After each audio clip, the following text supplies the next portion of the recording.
Back at Martinsville Speedway for the NASCAR Modified Haynes 150. Benny Parsons down trackside along with Brett Bodine, Ned Jarrett, and yours truly, Jerry Punch. We're glad to have you with us. If you're just joining us, we had a rain delay early this afternoon. Showers moved through the area, and that caused forced cancellation of the second round of Winston Cup qualifying for tomorrow's Haynes 500. We were scheduled to have and still plan to have the 150-lap NASCAR Winston Modified Series event, the fifth stop on the NASCAR Modified Tour. And Brett Bodine, it's a very difficult situation for the NASCAR officials here. And the reason, I guess, is that they have two separate tours, a North Tour and a South Tour, and trying to get these cars lined up equitably has got to be tough.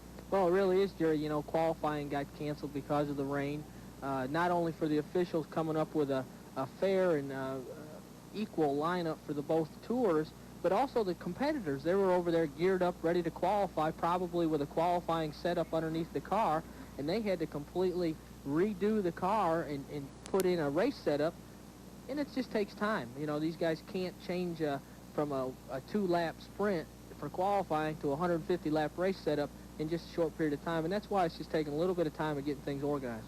Well, that's the car on the pole right there. Mike Stefanik, 32-year-old driver, 2 wins in the first 4 events in this year, and what a difference a year makes. Last year, a disastrous beginning. He blew 2 motors and had a wreck and accident. He didn't finish in the top 25 in any of the first 3 events, and that really cost him in the points championship. And that, of course, Mike Stefanik will lead the charge. He's currently our point leader in the Modified North Tour. And the car number 8, remember Jeff Fuller? Well, he won the season opener here at Martinsville back in March.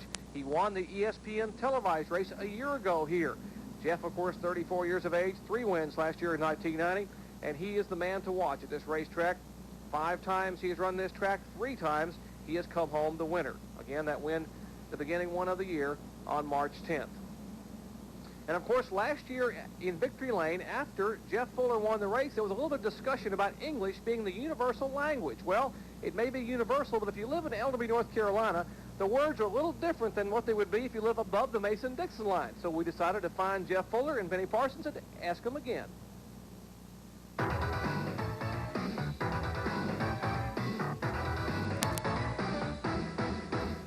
Track facts are brought to you by Quaker State. The Big Q is one tough motor oil.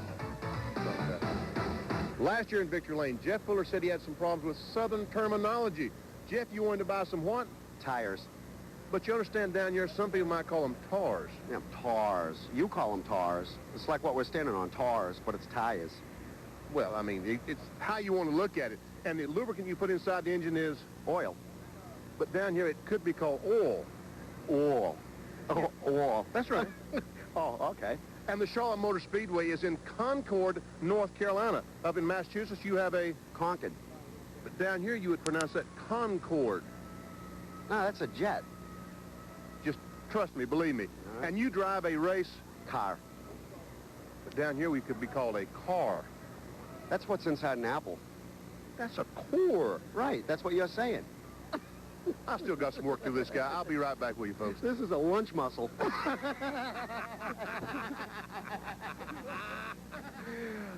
Indeed. I tell you, we have some fun. These guys have a blast. I love doing the modified races. These guys have so much fun. And Jeff Fuller, and certainly, I think he really surprised Benny Parsons when he said, this is a lunch muscle. And he grabbed Benny's stomach and gave it a big squeeze, and Benny absolutely laughed for 5 minutes. Now, let me ask you, Brett, did you have trouble communicating when you came down south to run the Winston Cup cars? No, because, you know, originally I'm not from New England like most of these guys. I'm from New York State, and I think I've kind of got the neutral accent. But my wife is from Massachusetts, and she came to North Carolina with me when we first started driving the Busch Grand National Division. And Robert G., the car owner at that time I drove for, said he was going to send her to UNCC for speech lessons so that they could communicate. Now, that was a sight, seeing my wife and Robert G. trying to communicate. I tell you, all morning long, Benny Parsons has been going around the garage area trying to talk to different modified drivers and taking his interpreter along, Jeff Fuller, so Jeff could explain to him what they're saying, you know, in New England, the English. And Benny's giving them back all about you say potato, I say potato, and the whole deal. But, hey, Benny, you guys have been having some fun. Now, wait a minute, Jerry. I'm laughing along with these guys, but, I mean, are they making fun of me and my stomach? Is that what the deal is? Well, I don't think they're making fun of you, Benny. I think you've heard of if the shoe fits, wear it. Well, take a look at that belt there, big guy. I do have I do have a problem, but I tell you what, that Victory Lane interview with Jeff Fuller last year here in Martinsville was unbelievable. One of the best things I've ever done in television. I enjoyed it so much. And again, we talk different. Let's face it, in eastern North Carolina and western North Carolina, they talk different. But we're still good people. What do you mean we, Benny? Well, Well, actually, that's the truth. And we had so much fun as the modified cars are getting rolled. There's Jeff Fuller. Now, this guy ran a 150-lap race last year, ran the race of his life here, came back and got the lead and won the race. You think he'd get out and be celebrating, and instead he just takes a moment. He couldn't resist picking at Benny Parsons about putting on them fresh tires. But the field rolling here as we're getting set for modified racing action, the NASCAR Winston Modified Tour Haynes 150 coming your way from the Martinsville Speedway. We'll get set with the starting lineup and racing action when we come back. Stay with us.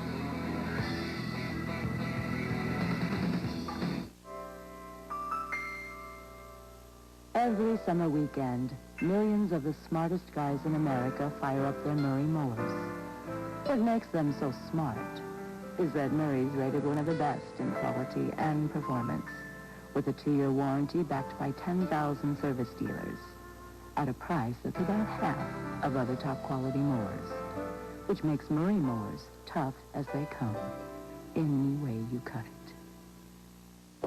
Warning, cold starts can be tough on your car's engine because your motor oil might not reach some of its parts for a full minute. Fact. Independent lab tests confirm whether it's 35 below zero or 50 above. Quaker State 10W30 gets to all your engine parts faster than other leading 10W30s. At 40 degrees, it's 3 times faster. So don't let cold starts make it tough on your engine. Get Quaker State. It's one tough motor oil. One car manufacturer has more NASCAR victories than anyone. Winning over 350 NASCAR races, over 4 decades of racing. That car manufacturer is Ford. And that kind of winning performance goes beyond the winner's circle.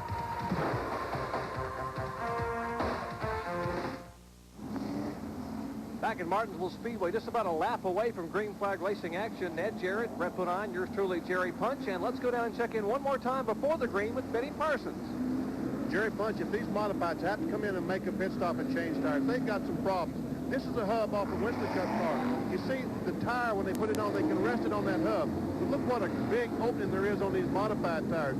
Trying to change one of these things is going to be very difficult, and these fellas do not do it in a regular thing. It might be something to see. Indeed, it should, Benny. Of course, they have the wide bolt pattern. Now, normally in the race they run at Martinsville, they have a mandatory pit stop. At NASCAR, because of the dampness of the pit road, will not have them make that pit stop today. Now, they have just been putting the starting lineup together, and we'll tell you who they are. The front row, Mike Stefanik and Doug Heverin. Row 2 would have been Rick Fuller and Reggie Ruggiero. Fuller in the car number 44, Ruggiero in the 69. As the cars go rolling through, George Kent, Carl Pasteryak in row 3, Wade Anderson and Jeff Fuller in row 4. Then comes Brunhosel, Bowles, Gallup, Lady, Avancian, and Ari Ferranti in the 15th spot. Quickly, the starting lineup is the green flag, and they head down to turn 1.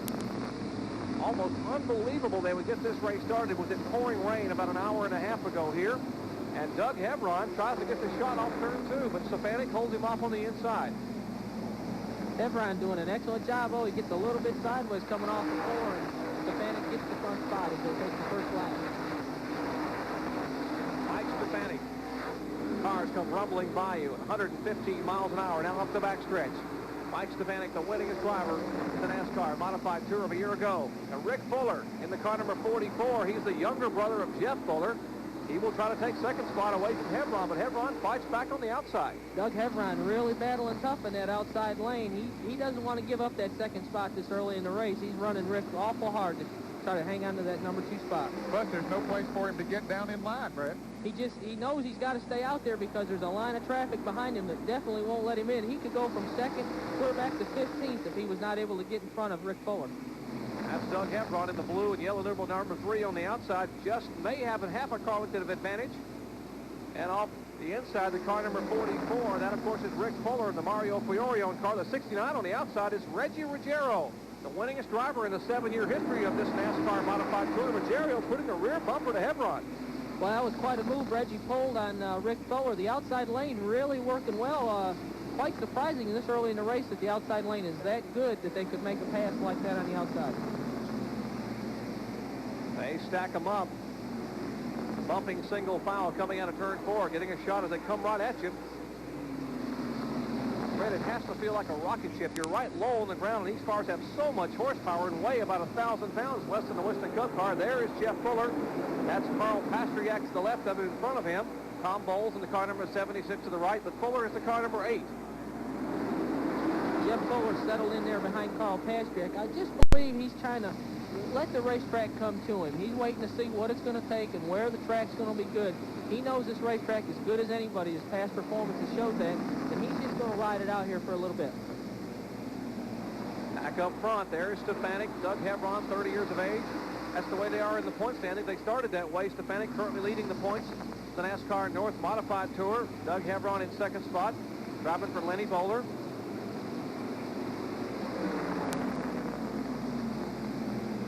Fellas, Stefanik's car, especially in turns 3 and 4, is not getting through there. He has to almost stop in the center of that turn. That's where they gain a lot. He's running good coming off the turn, but once he gets in the center of the corner, it's just not turning quite well for him. But you see, as he accelerates off the turn, he really gets a jump.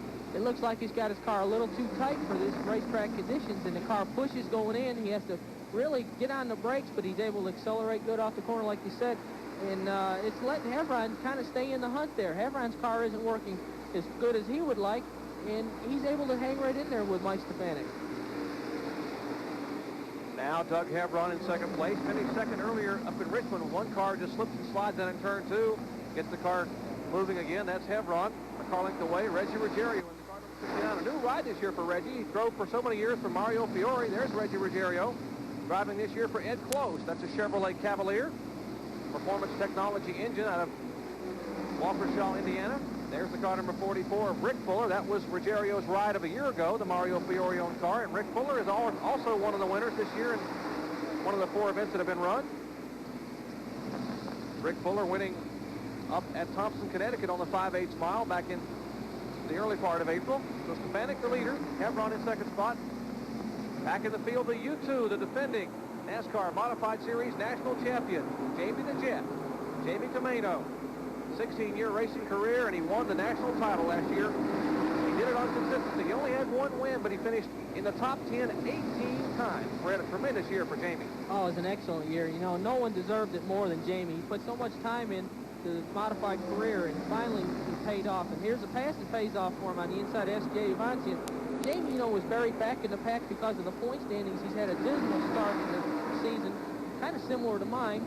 But yet, Jamie is an excellent runner here at Martinsville, and we're going to see him make a pretty strong move to the front, I feel confident. Well, indeed, you know, he started back in the pack. They started according to points. That was 18th and 19th spot. And after having a great year last year, he has only finished once in the 4 events this year. That's why he's so far back in the points. And as we move back up toward the front, that's second, third, and fourth. You see Stefanik to the left of your screen. 3 is Doug Hebron, 69, Reggie Ruggiero in the Ed Close car. Then comes Rick Fuller, the car number 44.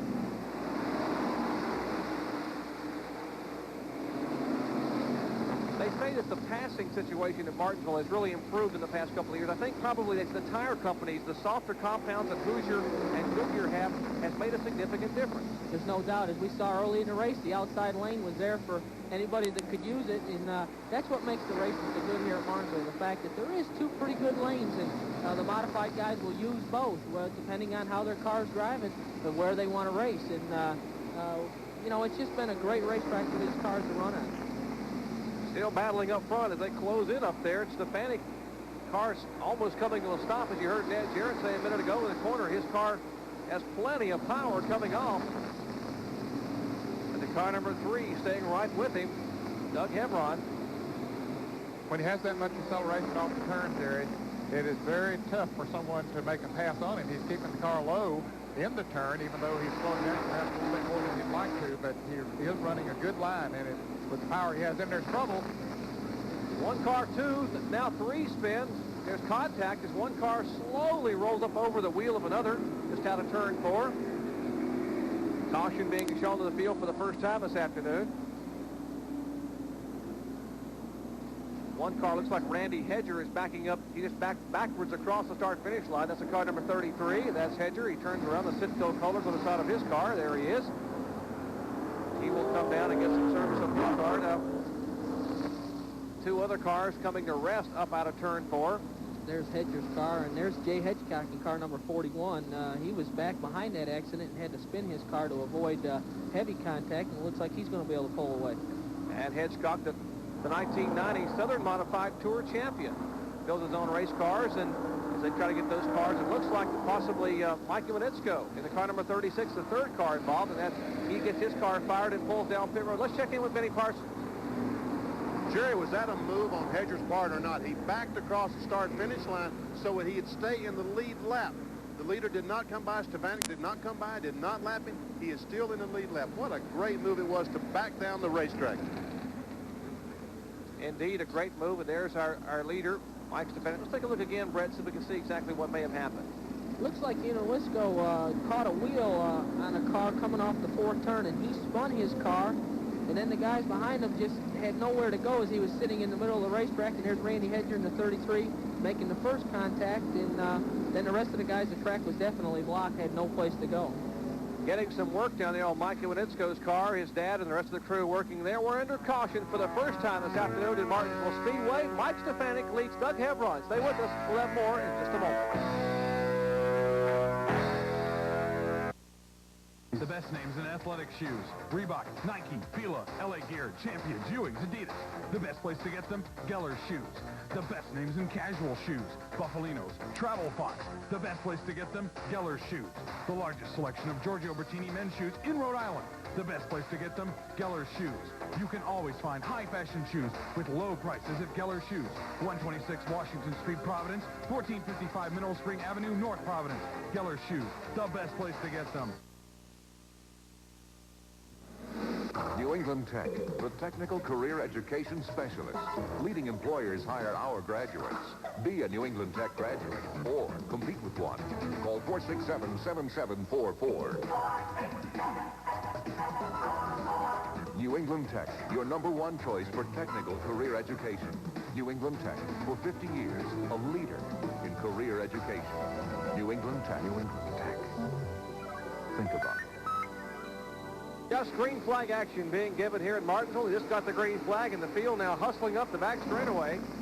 There's Mike Stefanik moving around the car of Bobby Hutchins, the car number 14. Experiencing some problems early on here. Stefanik the leader. Dougie Hebron runs in second spot in the car number 3. Back in third, Reggie Ruggiero. In the Ed Close car, Mario Fiore on car number 44. Rick Fuller is fourth. George Kent, veteran driver, 3-time winner at Martinsville, is being shown in the 5th spot. Carl Pastriak is 6th. Tom Bowles going to try to make a move on Pastriak for 6th. And that's Pastriak running awfully well. Let's check in with Benny Parsons. Jerry Burns, I've been noticing his favor this year. Pastriak has been running in every racetrack. I asked him earlier today, why this year is he running so much better? He told me, he said, for years I've been driving in Cadillac. That's the Raymond Warrior race car. One day I rode by the Lincoln dealership. That's an Eddie Flippy Jr. race car. I said, what the heck? I'll try a Lincoln. I tried it. The Lincoln fits me to a T. There was nothing wrong with the Cadillac, but this Lincoln fits me to a T. He's got to be liking the way that car's running today. Now, he finished second here in the season opener at Martinsville, the 1991 season opener for the modified cars. Finished right behind Jeff Fuller. There is Pastriak in the car number 75, currently in 6th. Tom Bowles in the car number 76 is 7th, and that is a Jeep Eagle Talon. Pretty unusual race car, and the car's running awfully well. That 75 is Pastriak, the 40-year-old driver. Carl's putting an awful lot of pressure on George Kent in that 21 car. He's anxious to get to the front. You know, he had such a good run here at the first race of the season in Martinsville. He wants to come back and show everybody that he can do it again. Indeed. Now, he told me this morning he has some back problems talking about Carl Pastriak. And they put an inflatable bladder in his seat. He has a little bulb, much like a blood pressure cuff type bulb, but he can squeeze that bulb and pump that bladder up, which gives him some lumbar support and helps him back during these long events. So they are making do, and apparently whatever it is making him very comfortable because he is certainly running awfully well. There you see the car number 44, Rick Fuller. It's the 4th place car. 5th, George Kent. veteran driver, and then Pasteryak is 6th. And moving up the back straightaway, Mike Stefanik.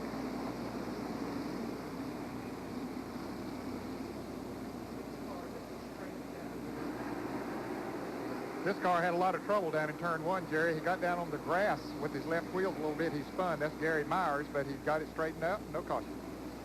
And Bob Park trying to move around the outside of Gary Myers. Here's Stefanik again. Car number 15 of Mike Stefanik. The ADAP Auto Palace Pontiac. It looks like Mike's car is starting to come in a little bit. He's getting a little better, getting into the corner and through the middle. And Doug Hebron in the car number 3 is not able to pull up quite as close as he was before. And now Reggie Ruggiero in the 69 putting a little pressure on Hebron right in the middle of the corner. Doug Hebron currently 2nd in the point standings. Brett, that's one thing that'll happen with a tight race car as it goes on a little bit. The track loosens up a little bit, and then, of course, the tires get heated up a little bit, and the track comes to you. That's exactly true. And especially when we had the rain prior to the race, the track was automatically tighter because it was cleaned up. Now the track's starting to get back into the conditions that they practiced on this morning. 30-year-old Doug Hebron in the car number 3, the Lenny Bowler machine. And, of course, Lenny Bowler has had some great drivers in that car over the years. Open wheel NASCAR modified action at its finest at Martinsville Speedway. It's Mike Stefanik holding them off. Doug Hebron in 2nd spot. Reggie Ruggiero is 3rd. More coming your way after this.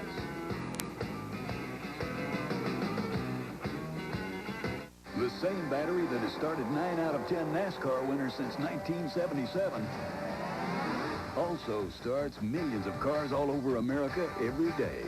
Die hard. More power when you need it most.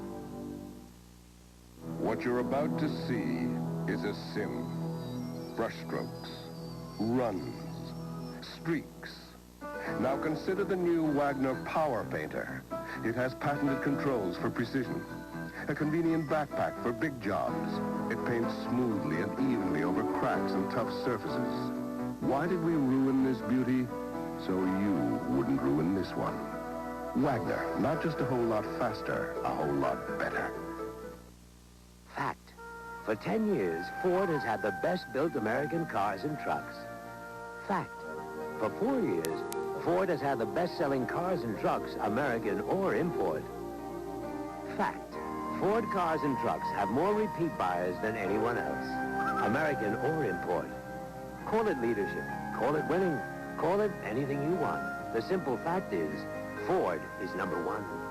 Have you driven a Ford lately? Fasten your seatbelt. The best buddy cop movie of the year. Tough and gritty. It fires with a full clip. Clint Eastwood, Charlie Sheen, The Rookie. Look for it at your video store from Warner Home Video. ESPN's NASCAR racing is off the wall. And sometimes into the wall. The Haynes 500, Sunday, live on ESPN. Back at Martinsville Speedway, Mike Stefanik showing the way. Less than a third of the way into this Haynes 150. But the leader's now getting into heavy traffic now on this very tight half-mile facility. Mike Stefanik currently holding off Doug Hebron in the car number 3. Right behind him, Reggie Ruggiero. Hebron having a great run. Best run he's had so far this year. He had a second-place finish earlier in the year, but a good run to the Lenny Bowler-owned car. Let's check in with Benny Parsons. You know, a little bit ago you talked about Stefanik was pulling away a little bit from Hebron. I know Hebron has changed his line going into turn 1. And he's closed up within the car length off Stefanik. You know, the groove is one groove here at the racetrack, but a few inches makes a big difference. Those I think you're agree.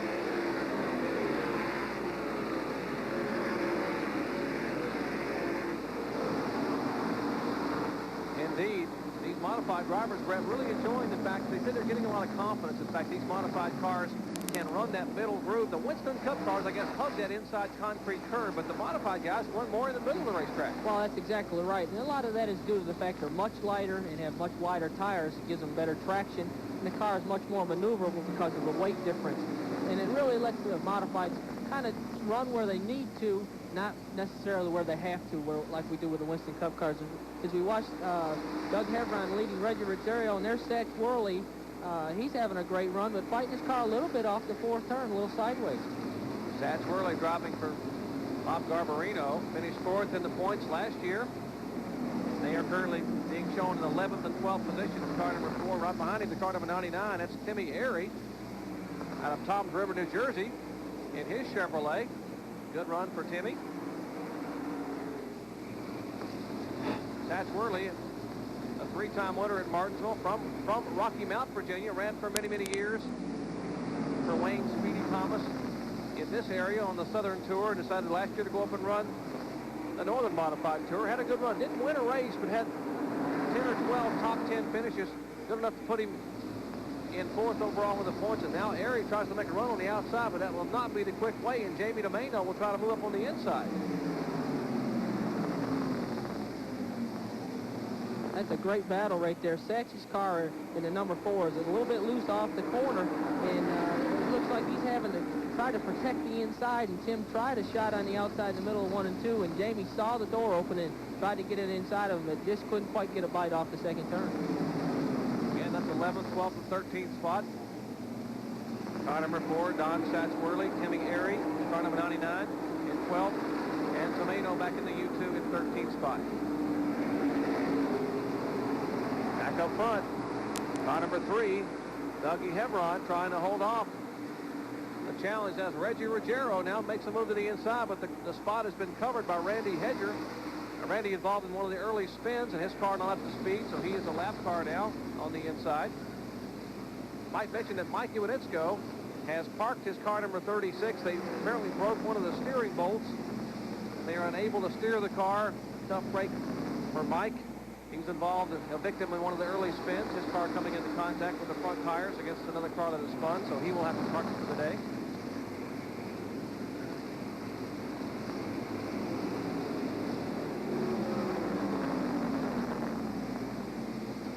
It looks like Reggie Ruggiero's car number 69 is really working well. On that low side of the racetrack, he's right down by the curb. His car seems like it really sticks well down there. If he could just get a little better run on the 3 of Doug Hebron, I think he could give Stefanik a run for the lead. But he just doesn't have quite the muscle down the straightaways to pull off a pass. Brett Stefanik is running just a fraction over 20 seconds around this half-a-mile track. Is that pretty good at this stage of the race? Well, it really is, Ned. It looks like he's settled into a pretty consistent pace, and I think that's what's giving the rest of the guys a little bit of trouble. They might be possibly a little quicker than Mike on a restart or for a few laps, but he's able to run so consistent that he seems to be able to stretch out to about a 3 or 4 car length lead. Reggie Ruggiero has been awfully strong in the 4 events this year, but they have encountered engine trouble in at least 2 of them. In fact, he finished 6th here in the opener this year with had a broken rocker arm. Finished 5th up in New Hampshire, again with a broken rocker arm. Today's purse, almost $49,000, $48,915. That is part of the $1.6 million that these NASCAR Winston modified drivers will be vying for this year on the Northern Tour. 24 events, 12 different tracks, traversing 7 states. This is the 5th stop on that 24-event tour. And now, as you said, it looks like possibly Ruggiero is trying to get the inside move. Just can't quite get the car hooked up yet or get the shot coming off the corner.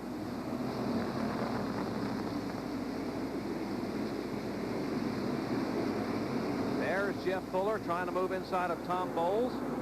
Oh, he got an excellent bite off the second turn and made a strong move going into 3. That was an excellent pass by Jeff Fuller, and he's on his way to the front. Believe me, he knows this racetrack. It's time for him to make a move just past 50 laps into the race. Right now, he's running a little over 4.5 seconds behind the leader. That's in 7th spot there. It's Fuller in the car number 8. Last lap, 94.16 miles an hour. So what does that put him on the straightaway, Brett? What kind of speed do they peak out here in the middle of the front stretch or back stretch? Probably real close to 125 to 130 miles an hour as they enter the corners. And then I'll tell you, that's awfully quick considering how slow you slow these cars down in the middle of the corner. They accelerate extremely hard, and just a lot of fun to drive here at Martinsville. Every one of the drivers says like strapping yourself to a bullet. Ground rockets here.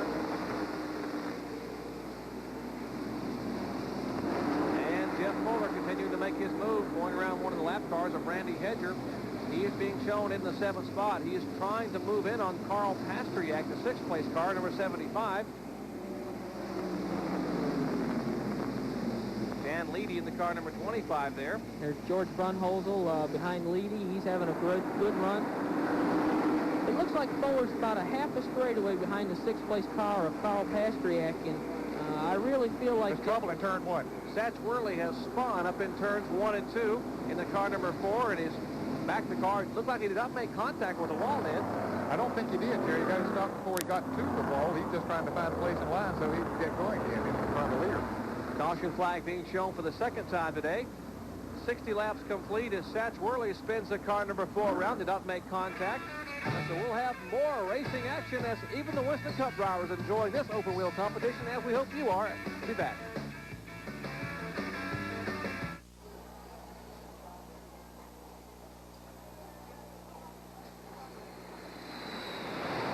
The Suzuki GSX 1100G. Fly without excess baggage. Hey, I like to save money as much as the next guy. But what are the odds that there's going to be a sale on the parts you need when your car breaks down?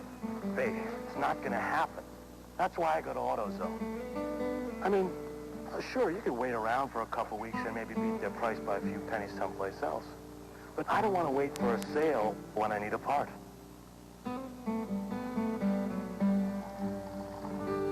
Now, what more could you ask for? Common misconceptions about the mountain man. 3, that a mountain man's best friend is his horse. 2, that a mountain man only packs a 6-gun. And 1, that a mountain man only has one favorite, beer. Actually, mountain men are known to favor both smooth bush beer and easy drinking bush light. So, head for the mountains and find out how a real mountain man preserves wildlife.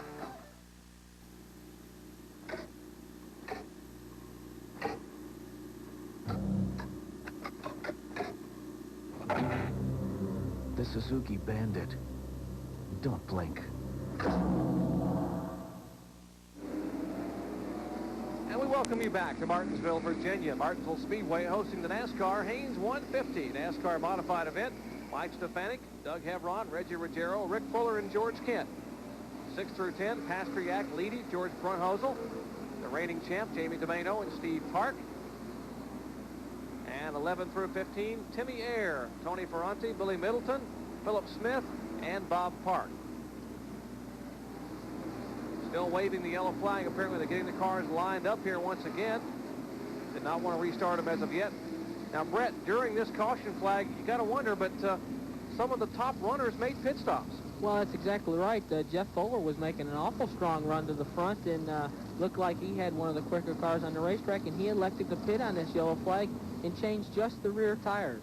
Now, evidently, he felt like either the tire stagger, which is the difference in the 2 rear tire sizes, wasn't right, or wasn't suiting his needs as far as the rest of the race is concerned, and he's got 2 fresh tires on the back of that car. You know, stagger is so critical. These aren't bias-ply tires as opposed to the radial you see on the Winston Cup cars. There is Jeff Fuller, and he was being shown in the 7th position. Now, he won this race, of course, last year on ESPN, won the season opener here. He came in and changed both rear tires. Also coming in was a 6th place car of Tom Bowles, and he changed the right side tires. And, of course, you know, let's check in and see exactly what the strategy was in the Jeff Fuller pits where Benny Parsons is standing. Benny? Here I am with crew chief Brad LaFontaine. Why did you stop, Brad?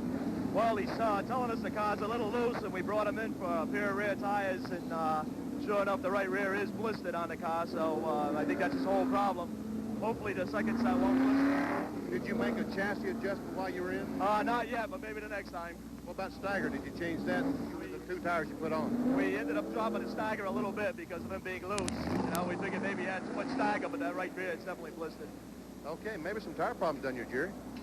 Well, indeed, Brad LaFontaine, the crew chief there, and the Patty Banzold, the car owner for Jeff Fuller, 34-year-old driver who already a winner this year on the tour, and we'll see what can happen. You know, some of the drivers were very confident that a couple of years ago, you would never have made a stop on a 150-lap race because you would not have been able to get back to the field, but now it's different. It seems like there's a confidence level, a comfort level. You can pass, and so we'll watch for him to make that move.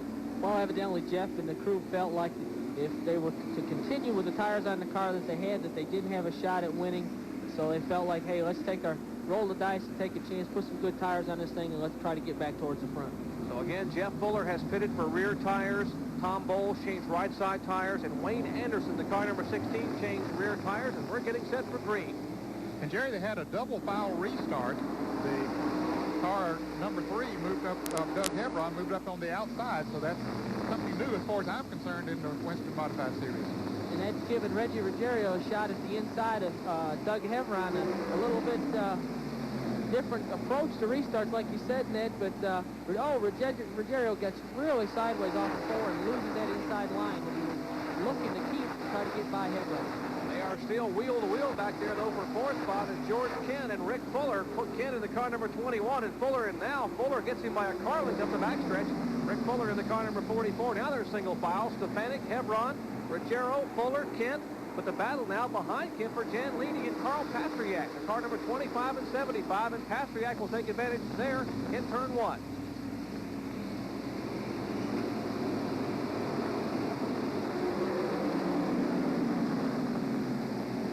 It looks like that outside lane is a little bit better on the restarts. The guys that were down on the inside weren't able to complete the pass. Really quite surprising here at Martinsville that the outside lane is so good. And yet, as we single file them out, the guys go right back to the inside trying to run that inside groove. I think the guy that's going to win this race or get up there to battle with Mike Stefanik is the guy that's going to have to go to the outside to make the pass. And Brett, once they get back on that inside, as you said, they go back to that inside groove, and they're afraid to move out there because they're running so close together. If it don't work for them, they'll go the back. That's exactly right. And we'll see Jeff Fuller back there working traffic. That's Frank Fleming in front of him in the car number 07. Frank, of course, the pole sitter in one of the Southern events run a couple of weeks ago over at Concord. Got a long way to go. There were 21 cars still on the lead lap when we went back to green just a couple of laps ago. So after making that pit stop, he's got a long way to go. Of course, he's got almost 80 laps to get there, but he's going to try it on the outside. Yeah, he's going to try it up high. Yeah, you've got to be able to go where the other guy is, and it looks like everybody wants to run that inside lane, so you're going to have to go up on the outside to try to make the pass. But now we see him make an excellent move on the inside of Fleming, coming up out of the second turn on the inside. He made a crossover move, and looks like he's going to make it stick. Well, maybe he just did a little setup thing there on Fleming. He faked him on the outside. Showed him the outside and then took away the inside away from him. Now he begins to make a move on Philip Smith, the car number 1, as they nearly come together. Those big 13-inch tires sticking out there, and Fuller thinks better of it, pulls away.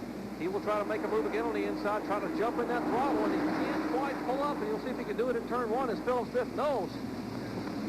And a battle for second spot. Doug Hebron in the car number 3 is moved to the upside, to the high side of the track. We'll see if Reggie Ruggiero can just squeeze that Chevrolet Cavalier, and can't quite do it as Hebron covers the spot. And now we see Ricky Fuller up on the outside of Ruggiero. Like Ned talked about, you make that chance to get out of line, and if it doesn't work, you jeopardize yourself, but he did get able to hold off Fuller coming out of the second turn. Hey, Ruggiero did a great job not to lose his position there. He gets an easy loss to Rick Fuller, as now Rick Fuller gets a charge from George Kent. Meanwhile, Mike Stefanik sitting up there just watching that mirror periodically, saying, you guys just go ahead and dice it up back there. I'm riding. He knows that those guys making moves like that are slowly... Trouble off of turn 2. Randy Hedger spun off the second turn over there. Looked like he got a little bit of a help from the cars behind him. Happened right in front of Jeff Fuller, who was coming up through the pack. Randy Hedger spins it back around, and we will see the caution flag for the 3rd time today. And let's watch Jeff Fuller and some of the cars having to try to get those cars slowed down in turn 2. No, it looked like Hedger just lost it on his own over there coming off the corner. He must have broke traction coming up out of the corner, too much throttle, and the car just got away from him. Just past the halfway mark, 77 laps complete.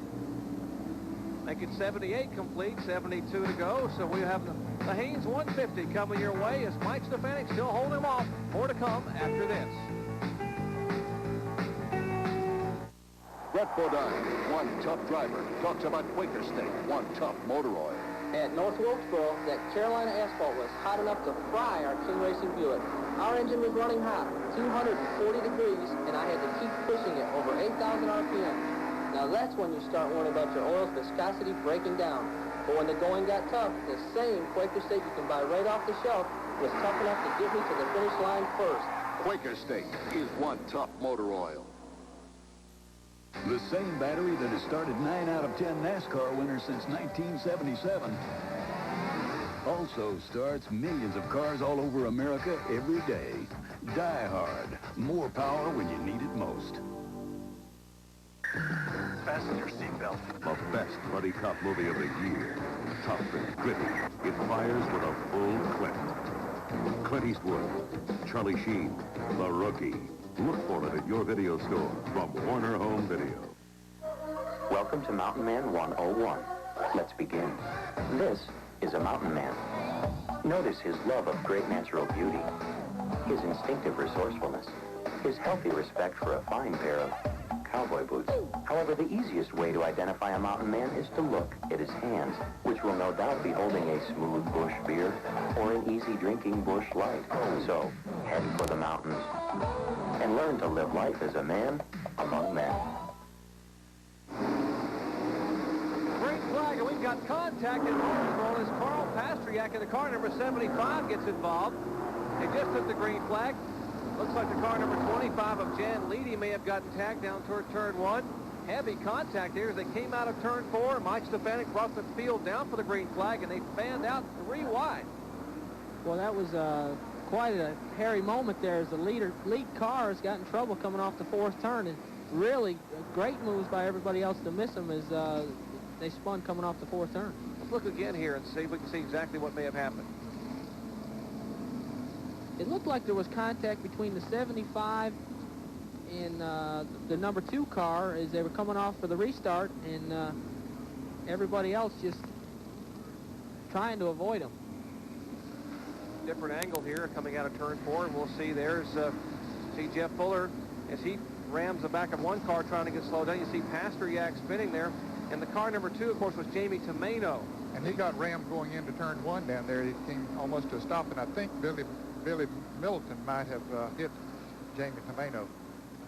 Billy Middleton's car heavily damaged, and he has come to rest down there in turn 1 up against the wall. Of course, it was not necessarily his fault either, Jerry, that he hit him in the back, because Tomeno was stopped in the middle of the racetrack down there, and there was heavy traffic coming down through there, and I don't think Middleton could have seen him as the cars were darting in and out, dodging him, and he just happened to be the one that was right there and hit him.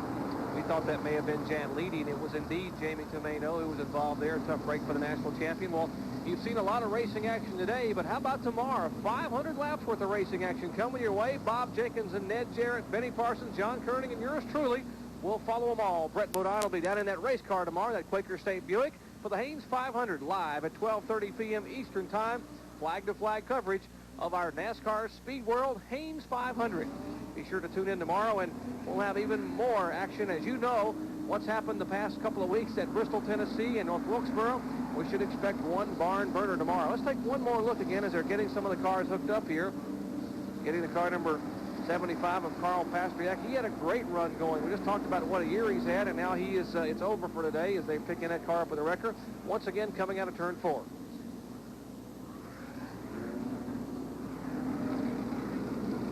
Just looked like some contact was made over there, and the guys got a little crossed up, and Jamie then again run into the 75, and they both bounced off the inside and outside wall, and there's where Middleton made contact with Jamie again, getting into the first turn. It looked like Jamie's car just come off the wall, and he couldn't control it, and ended up being in the middle of the racetrack, and like you said, Ned, Billy Middleton just had nowhere to go. Billy Middleton had nowhere to go. Top 15 here after 83 laps of the Haynes 150. Stefanik, Hevron, Rogerio, Fuller, and Kent. Great modified racing action yet to come your way here. Don't go away.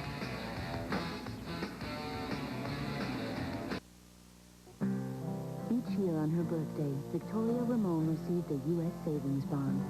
She didn't know what to make of them at first, so she just put them in her dresser drawer and opened the rest of the presents. As the years went by, Victoria gathered quite a collection of savings bonds. In fact, she had enough bonds to help pay for college when she turned 18.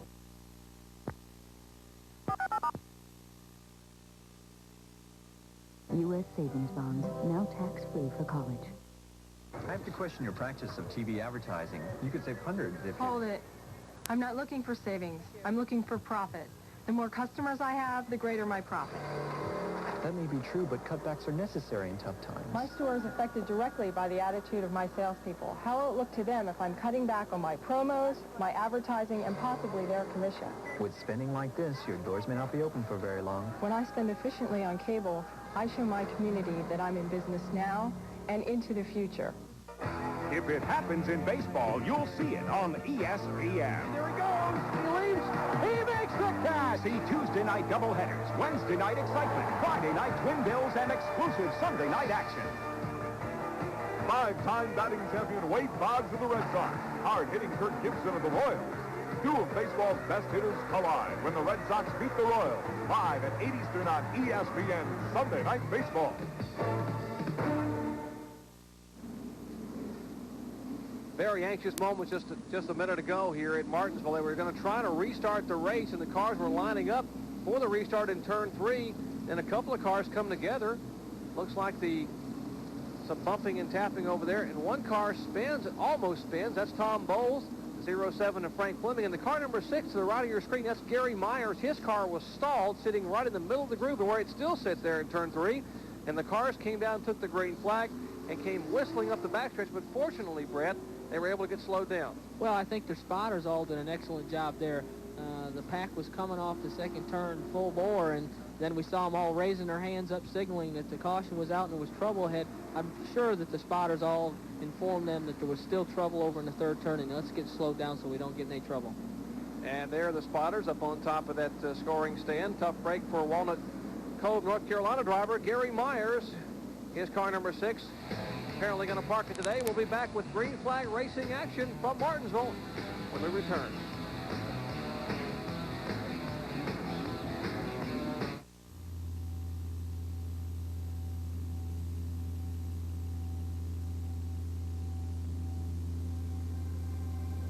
The Suzuki GS 500E, our accelerated savings plan.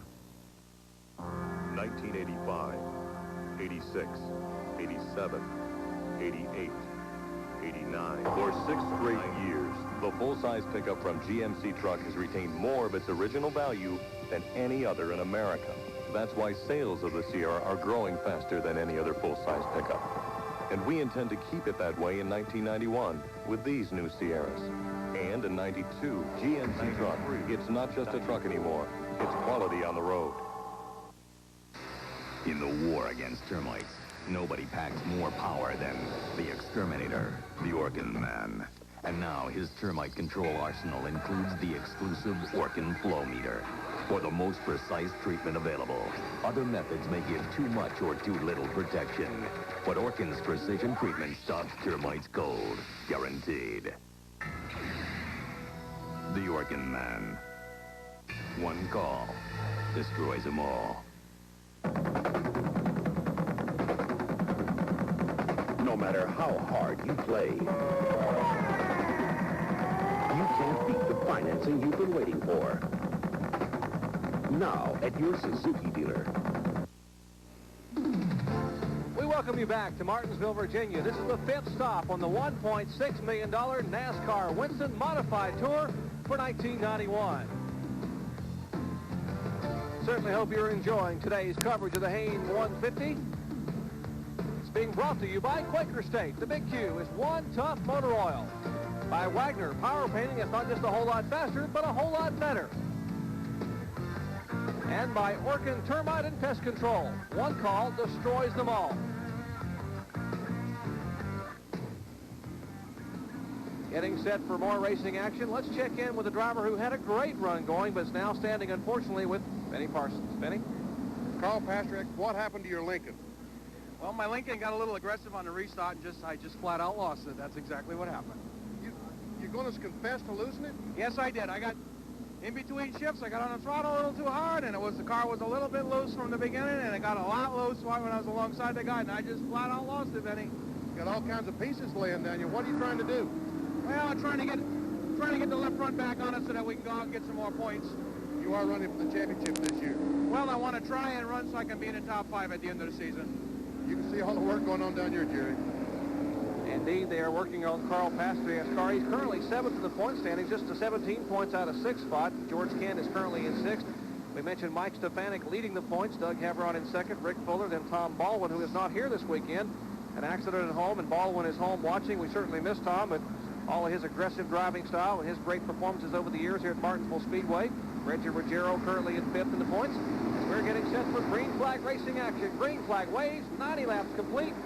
Just 60 to go, and they will go double file into turn one. They have double file restarts in modified racing up until lap 100, and then the last 50 laps it'll be single file. But I think Doug Heveron likes that double file format. He sure does, Jerry. He's making a hard charge on that outside lane. Like we spoke earlier, he might be able to make it stick out there if he can just get a little bite off the corner. He's running Stefanik awfully tough. Mike Stefanik has the inside advantage, the inside groove, and has been the hot setup here to get the car hooked up off the corner, but they are still wheel to wheel up the backstretch, and Rick Fuller has a great seat trying to decide who he's going to follow. Yeah, that's exactly right. He wants to be in the right lane at the right time to maybe take over the second spot from whoever isn't leading this race. Here's Jan Lee now in to join the fray. That's the bright orange and white blue normal car number 25, as he now takes over the fourth spot. There's Rick Fuller moved on the inside of Heveron. As Heveron slipped down between 1 and 2, he made the strong move on the inside, and he's pushing Stefanik off the corner. And Heveron nearly loses it trying to keep from running into the side of Rick Fuller, and he loses about a half a dozen spots. There is Doug Heveron in the car number 3. Fellas, look at that 8 car. Fuller has come all the way back up to 6th after making a pit stop, and he has fresher rear tires. Don't know how much that'll help him, but he has done a good job of coming back up through the field. He certainly has, Ned. You know, and these yellow flags have helped him gain that ground that he had lost by making that pit stop, and now he's in great shape sitting there in 6th spot. If only his tires are suited up to what he needs for this race car. Of course, that's Jeff Fuller. Very patient Jeff Fuller now made the pit stop and has worked his way back into the top 10, now being shown in the 8th position. Mike Stefanik now pulled ahead by a couple of car lengths. Behind him, Rick Fuller. That's Jeff's younger brother. Rick is 30 years old. Jeff is 34. Behind him, Jan Leedy. Beautiful race car at car number 25 for Jan Leedy, and he tries to make a move on Rick Fuller. Can't quite do it. In 4th spot is Reggie Ruggiero. 5th is George Kent. And back in 6th now being shown is the Jeff Fuller car number 8. And he's just looking for some running room. The car number 3 that we saw on the right of the screen, of course, that is Doug Heveron. He is having problems. That car not handling as well now as it was. He made one other slip and dropped back, but now he's beginning to move up a little bit again. We see Jeff Fuller there behind George Kent in the 21 car. Fuller's trying to make that outside lane work. He's giving it a shot every time they go into these corners, trying to find something out there that he can get a hold of. Well, now he can afford to do that now because he had a little bit of breathing room behind him because of the slip that Doug Heveron had made, but now Heveron is moving back up close, so he's going to have to protect that position if he gets any closer. Steve Park is the car number 77. That's behind the car number 3. There's the car number 8 of Jeff Fuller. Behind him, Doug Heveron. And there's Steve Park in the car number 77, the white car with the orange numeral 77 on the side. And he has been all over the back bumper of Heveron. 100 laps complete, 50 to go. 2/3 of the way through this Haynes 150. Mike Stefanik has headed all his way thus far. What a great beginning in 1991. 2 wins in the first 4 starts. Trying to make it 3 out of 5. But I got to believe in these final 50 laps, if he's going to win it, he is going to earn it. That's for sure. You know, the guys are really starting to put the pressure on him up towards the front, and it's going to be a tight finish, I'll guarantee you. Steve Park really putting the bumper to old Doug Heveron there. He's wanting by Dougie awful bad, and he knows he's got a better race car than Doug, and he just wants to get up there and try to make a run for the front. Front 2 cars, Mike Stefanik, Rick Fuller, and on almost, well, a little bit of tag there, a little bit of bumper, a little shoving up coming out of turn 4. Steve Park, 24 years of age. Doug Heveron at 30. Steve Park driving the car number 77. It's owned by Kurt Chase. That is the car that Mike McLaughlin has driven some in the past. Boy, Jeff Fuller got awfully loose on the backstretch. He gathered it back in, but he lost a good bit of time, the 6th place car. He might have came into a little bit of contact with that lap car that they just passed there and had to check up on the throttle in the middle of the straightaway, and it's cost him some ground. He's fallen back some 6 car lengths to George Kent. One car is spawned over in turn 2. The car number 0 having spawned. That's Richie Gallo. Richie Gallup from Agawam, Mass. In his Pontiac. Richie having his troubles over in turn 2, gets the car refired, jumps down off that concrete curbing. He won a tour event in 1990, but he will bring out caution flag for the fifth time today. 5 caution flags today, and we'll have the finale here, the final laps of racing for this Haynes 150 when we come back after this. Basically, trucks are used for 2 reasons, hauling and towing. And for that, you need power. And the Sierra from GMC Truck has the most standard horsepower in its class, which gives you the hauling and towing strength you need. Plus, for 6 straight years, the full-size pickup from GMC Truck has retained more of its original value than any other in America. Sierra, powerful and durable. GMC Truck, it's not just a truck anymore. It's quality on the road. What you're about to see is a sim. Brushstrokes, runs, streaks. Now consider the new Wagner Power Painter. It has patented controls for precision, a convenient backpack for big jobs. It paints smoothly and evenly over cracks and tough surfaces. Why did we ruin this beauty? So you wouldn't ruin this one. Wagner, not just a whole lot faster, a whole lot better. Field getting set. 1 lap. We'll be back to green flag racing action. Pontiac pace car leading the field. Let's take a look at the points as they currently stand here after 4 events. Mike Stefanik, 25 points ahead of Doug Hebron. Then Rick Fuller just another 10 points back. Tommy Baldwin, who's not here, will lose some ground. He gets 37 points out of 3rd. Back in 5th, Reggie Ruggiero. 6 through 10, George Kent. Carl Pastriak, and he will have, they're trying to get his car fixed and back on the track. Wayne Anderson. Jeff Fuller, you saw a minute ago, making his charge, and Charlie Pastriak, who is a younger brother of Carl. Getting set for more green flag racing action, so some possible serious problems today. See, we're at past the 100-lap mark, and now we're back to single file restarts, as you see. Now that's a lap car up on the outside of Stefanik as we take the green flag. That's Steve Park on the outside. Thank you, Brett. That indeed single file restarts here after the 100-lap mark, so that makes a big difference. And Stefanik able to breathe a little bit easier, knowing he doesn't have to have one of the other fast cars pull up beside him. And the lap car in between he and the car number 44, Rick Fuller.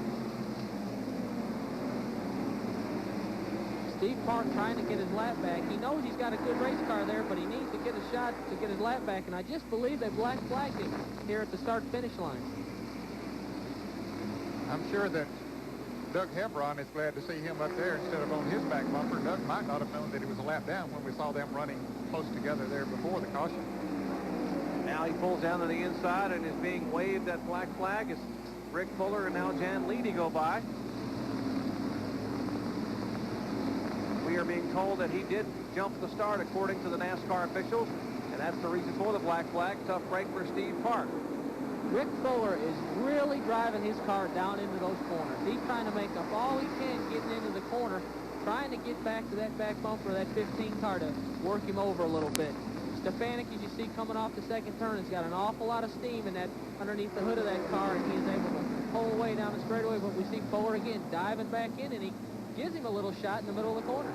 And he made up about 3 car lengths to be able to do that. That has been Stefanik's weak spot all day, has been between turns 3 and 4. He just has to slow down to get the car righted to head off of that turn, but as you say, once he accelerates, boy, it takes off. Rick Fuller is going to be a busy guy. We are told he is going to fly out of Martinsville after this race as soon as he get across the track and head up to do more racing. Brett, it's almost hard to believe he's going up to Ed Carroll's Riverside Park to race tonight up in Agawam, Mass, and they're going to take that race car to Winchester, New Hampshire, where he's going to run at Monadnock Speedway on Sunday. So a busy weekend for the open wheel modified competitors. And right now he's trying to pick up what could be one of 3 wins in the weekend. That used to be the fun part of modified racing, Jerry. Back before they had the modified tour, when I competed up there, we would run from anywhere from 65 to 85 races a year, 3, sometimes 4 nights a week. And it's a tough schedule, but it's an awful lot of fun. Indeed, these fellows really enjoy this kind of competition, and many tracks all across the country, particularly up in the northeastern areas, will be running their open wheel modified events tonight, and the encourage many race fans to go out and watch some of this great open wheel NASCAR Winston action. We see Jan Leedy now tucked up on the back of Rick Fuller and Reggie Ruggiero there also. Looks like Fuller maybe has used his car up a little bit, making those hard dives down into the corner, maybe losing the brakes a little bit, or the tires are going away. He had to try to make all his ground up in the corners, and sometimes that will just flat wear your race car out. Many of you fans may remember Jan Leedy, the 31-year-old driver from Williamson, New York. He has won a couple of times on ESPN from our Wilkesboro coverage. And there's Rusty Wallace as he is watching these great open-wheel modified chauffeurs. Lots of racing action yet to come your way as Mike Stefanik holding off Rick Fuller, Jan Leedy, and company. Laps winding down. Don't go away. More racing after this.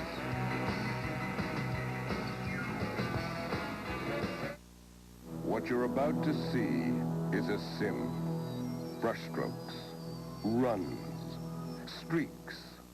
Now consider the new Wagner Power Painter. It has patented controls for precision. A convenient backpack for big jobs. It paints smoothly and evenly over cracks and tough surfaces. Why did we ruin this beauty? So you wouldn't ruin this one. Wagner, not just a whole lot faster, a whole lot better. All right, thanks very much. Well, we got racing of another kind here in Philadelphia. We'll be at Franklin Field for the 97th renewal of the Penn Relays. 13,000 athletes, some 40,000 fans. And of those 13,000 athletes, the focus of attention really will be on two. Rocket Ismail will be running, not with a football in his hand, mind you, but in a sprint today. And so, too, will Carl Lewis, the world record holder in just about everything, long jump and the 100 meters. And we will be having him in a relay event as well. So we got racing when your racing's done. As they say in your sport, guys, step on it. And we'll have more from those Penn Relays at Franklin Field up in Philadelphia at the conclusion of today's Haynes 150. But meanwhile, laps are winding down here. We've got a good one on hand for you. Mike Stefanik still showing the way, about a 3-car length separation. Now make it 2.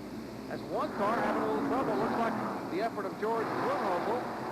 Cutting a tire. He brings the car down pit road to car number 28. Brunhosel will get a pit stop, which will cost him some valuable time under the green flag. And Jerry, just as we were going to break, the 7th place car of Tony Ferranti had some engine problems apparently. A lot of smoke came from his car. He's in the pits on the backstretch. See if we can see, Brett, what might have happened to Brunhosel here just moments ago. Oh, they went in the corner, and it looked like the 99 car jacked up a little bit, trying to miss the car in front of him, and Brunhosel just ran into him with the right front tire and cut it down. Unfortunate break. It really wasn't anybody's fault. He just happened to rub the tire and cut it down. Tough break for George Brunhosel. Brunhosel, a 37-year-old driver, driving a Pontiac. Took some time off from the tour, and only a second full year back on the NASCAR Modified Tour. That car back underway, and back up front, Mike Stefanik in the car number 15.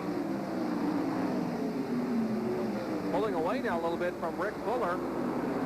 Now look at Fuller go back in on those corner turns. Boy, he dives into that third turn. Here's the battle, George Kent and Jeff Fuller. That's the battle for 5th and 6th. And Jeff Fuller's really throwing that car around in these corners, trying to get by George Kent. George had that right front tire up there on the left rear tire a couple of times, Brett, but he just can't quite get the traction he needs coming off the turn. Some of the drivers out of the race here, as you see there on the screen. Gary Myers and Philip Smith, the last 2 to retire. 7 cars have retired of the 34 original starters. George Kent driving the car number 21, the car that's owned by 54-year-old Art Berry. Somewhat of a legend in modified racing himself as a car owner over the years. The last race I won in modified racing was driving the car for Art Berry in the 21, and it was right here at Martinsville. Well, indeed. You had some drivers like Greg Sachs, of course, Brentwood Irons, George Summers. How about Bobby Santos, some of the people who have run so well for so long for Art Berry. And, of course, here's Mike Stefanik. Lots of heavy traffic, and Stefanik will have to pick his way through that. Some of the lap cars in front of him. 00, Roger Hill is there. Stefanik's car is able to work that outside lane, and this lap traffic is actually playing into his hand a little bit. He's able to run up on that outside and past these lap cars where the 44 of Rick Fuller and the 25 of Jan Leedy they've been running a little bit more lower line in the corners, and they're not able to just jump around the outside of the lap cars. As we see Leedy make a move on the inside of 4 because of that fact. He couldn't get around the outside of that lap car. Leedy will have to fall back in single file behind the 00 of Roger Hill that's there. One car spins. It's Jeff Fuller up in turn 4. He's on the grass and brings the car down off the curb, and the car is stalled. There is Jeff Fuller. Looked like the car just got out of shape. He gathered it back in, and it jumped across that concrete barrier. Now he gets the car refired, and Jeff Fuller was being shown in the 5th place. Let's check again now as we can see possibly what may have happened to Jeff Fuller going into turn 3. Dives down to turn 3, and he gets a little help. Little help from Richie Gallup there as they get into the 3rd turn. I don't know if Richie just misjudged getting in the corner or what happened there, but unfortunately Fuller got spun. Just about 18 laps to go here, and that will cost Jeff Fuller any chance, almost any chance he may have had at a victory, because he lost a lot of time. Did not lose a lap there in the pits. Was being shown back in the 5th place. Caution now being shown to the field for the 6th time today here in the Haynes 150. NASCAR Winston Modified Racing at its best. Mike Stefanik driving the car number 15. The 1989 NASCAR Modified National Champion.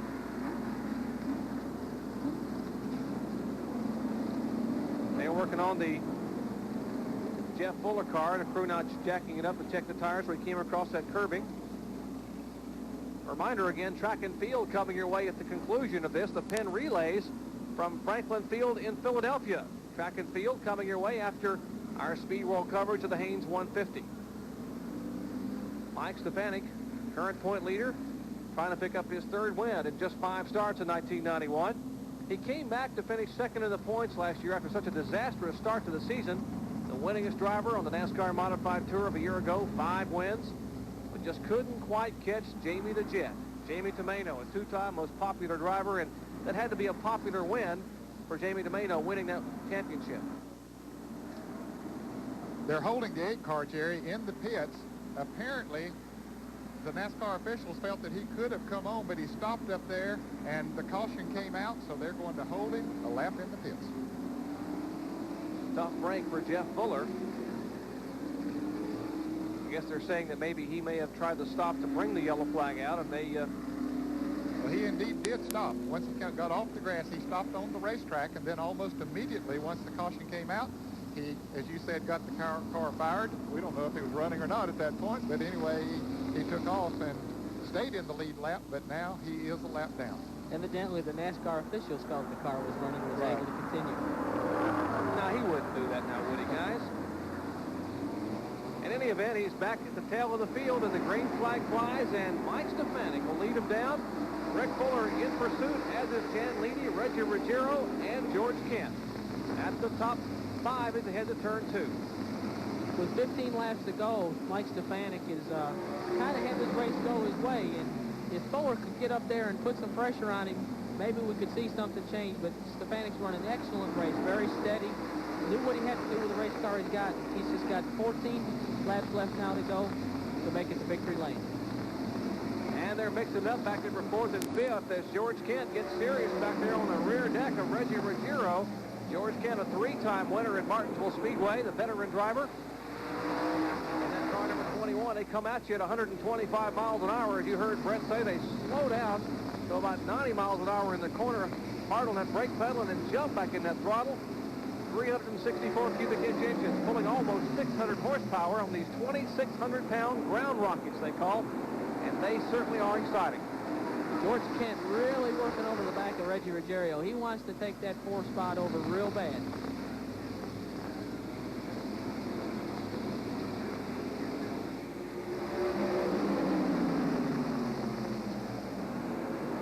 Reggie Ruggiero, the winningest driver in the 7-year history of this tour. Next time by, it'll be 10 laps to go, and these drivers realize that 10 laps is not a lot of time for one of these cars, as wide as they are, to try to get to the pass. Now, Winston Cup car is only about 60.5 inches wide. These cars are 84 inches wide. They're almost 2 feet wider because of the wide tires than the Winston Cup cars you see running on our Sunday speed roll shows. So it makes it a little tougher for these guys to be able to get enough room to get that edge and get a pass. It certainly does, and especially knowing that those tires are sticking out there, you can jump a wheel very easy and get yourself in big trouble, where with a Winston Cup car, you can rub a fender and get glanced off. Of course, you hardly ever see the Winston Cup cars do that. Very rarely, right, Ned? For the last 2 weeks. Oh, action here. And Tom Bowles is caught in behind the car 00 of Roger Hill, and he was trying to make his way back up. He was being shown in the 10th spot. The car number 99 right there, Timmy Ayer, is being shown now in 10th. Behind him is car number 07 of Frank Fleming. Starting to turn the wick up a little bit here as the laps are winding down. It'll be 7 to go this time by. Fleming making a move on the inside of Ayer going into 3. Doesn't quite have enough to get by. Jan Leedy is slowed significantly in the front stretch. He was being shown as the third-place car. What a tough break for Jan Leedy to win. Oh, there's trouble down in turn 1. Timmy Ayer hard into the outside wall. And Richie Gallup spins. And Timmy Ayer gets the car righted as we are being shown the caution flag once again at Martinsville Speedway. The car number 0, Richie Gallup, Agawam Mass driver, spins his Pontiac, gets it refired. There's Timmy Ayer. Looks like the rear bumper and rear Nerf bar is shoved into the left rear tire of that car, and a lot of smoke off of the tire. He and Frank Fleming might have gotten together as they went into that turn. We saw them racing very hard just before we went away to get on to Jan Leedy, and I think they might have touched going into turn 1. Indeed, caution flag at Martinsville for the 7th time today. Remember, the Penn Relay is coming up just momentarily from Franklin Field in Philadelphia. At the conclusion of our Haynes 150 speed roll coverage, we appreciate you staying with us this afternoon. An early rain shower caused us somewhat of a delay. They canceled second round Winston Cup qualifying, and the modified event was delayed some 25 minutes. But again, a great job by Clay Earls and the fine NASCAR staff here at Martinsville Speedway to get the track dry, get this event underway. We are just 5 laps from the conclusion as the work continues now on the Timmy Ayer car. His car pitting over in the backstretch. And Pontiac Grand Prix has the field in tow, and Mike Stefanik showing the way. And there will be a lot of racing action yet to come your way this weekend. Tomorrow, the Haynes 500 live flag-to-flag coverage from Martinsville, Virginia. 500 laps on this half-mile track. Bob Jenkins, Ned Jarrett, Benny Parsons, John Kernan, and yours truly set to bring all the racing action your way. Stay tuned. 4 laps to go. It's going to be a trophy dash, and what a great jump Stefanik got. Boy, he sure did, Jerry. A tremendous jump on the restart from Rick Fuller, and trying to open that cushion up a little bit so he can breathe a little easier on these last 4 laps. George Kent looking to try to get by Reggie Ruggiero now for the 3rd position.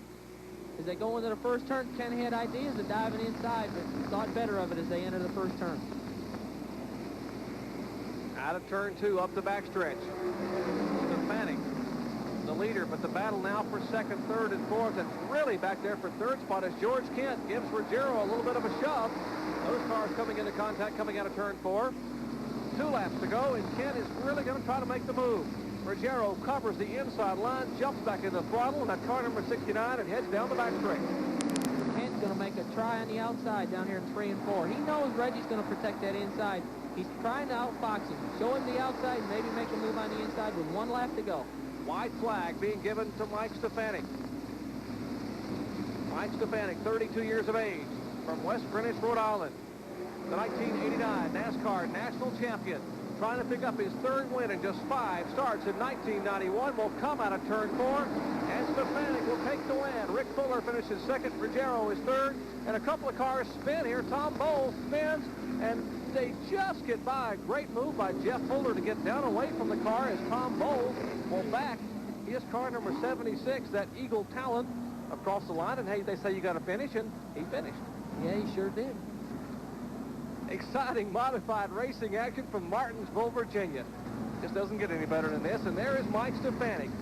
When it's your year, it is your year indeed. And the ADAP Auto Palace Pontiac of Mike Stefanik taking the win. Let's look again and see what might happen. They're really challenging, Brent. What's going on here? Well, Bowles was up on the outside of Frank Fleming trying to get a position away, and it looks like he just got away from him a little bit. And, you know, knowing that the start-finish line, that's the end of the race, he was trying to get across without losing his few spots as possible. Let's take a look at our top 10 here in the final finish.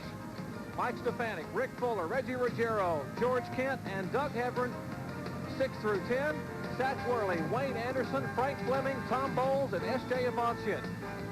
The Haynes 150 is history, and 32-year-old Mike Stefanik takes the win. Tomorrow, the Haynes 500 coming your way live from Martinsville, Virginia at 12:30 p.m. Eastern Time. Stay tuned for the Penn Relays from Franklin.